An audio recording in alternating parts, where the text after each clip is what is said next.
Halo semuanya, perkenalkan saya Adrianus Armando Kita NIM 431230029 dari Prodi Ilmu Komunikasi Fakultas Ilmu Sosial dan Politik Universitas Katolik Widya Mandira Kupang. Oke, pada video kali ini saya akan membahas tentang teori kultivasi untuk memenuhi ujian akhir semester mata kuliah komunikasi massa. Baik, yang pertama-tama kita akan membahas tentang sejarah dan penemuan teori. Teori kultivasi dikembangkan oleh George Gerben pada akhir tahun 1960-an dan tahun 1970-an.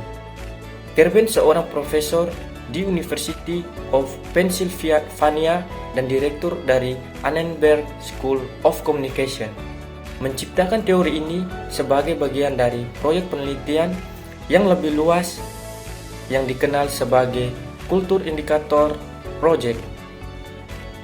Baik, yang kedua, fungsi teori.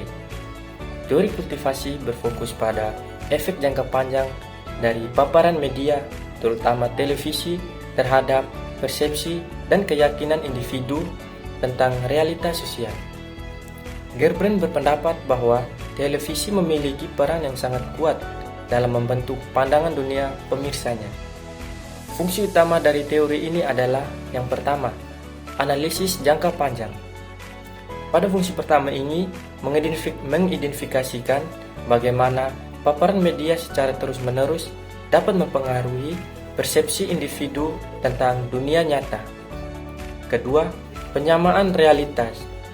Penyamaan realitas menunjukkan bahwa pemirsa yang lebih sering menonton televisi akan cenderung mengembangkan pandangan dunia yang lebih selaras dengan realitas yang digambarkan di televisi daripada realitas yang sebenarnya. Yang ketiga, penelitian tentang stereotip dan ketakutan. Mengkaji bagaimana media menggambarkan berbagai kelompok sosial dan bagaimana ini mempengaruhi stereotip dan ketakutan terhadap kelompok-kelompok tersebut. Berikutnya, contoh penggunaan teori dalam penelitian komunikasi. Contoh yang pertama, penelitian tentang kekerasan di media. Banyak penelitian menggunakan teori kultivasi untuk mengkaji dampak paparan kekerasan di televisi terhadap persepsi masyarakat tentang kekerasan di dunia nyata. Misalnya, pemirsa yang sering menonton program-program yang penuh kekerasan cenderung memiliki pandangan bahwa dunia luar lebih berbahaya dan penuh kejahatan dibandingkan kenyataan sebenarnya. Contoh kedua, penelitian tentang representasi gender dan ras. Penelitian lain tentang menggunakan teori kultivasi untuk mengeksplorasi bagaimana representasi gender dan ras di media mempengaruhi persepsi dan sikap individu terhadap kelompok-kelompok tersebut. Misalnya, penggambaran stereotip perempuan atau kelompok minoritas di televisi dapat mempengaruhi pandangan pemirsa tentang kemampuan dan peran sosial dari kelompok-kelompok ini.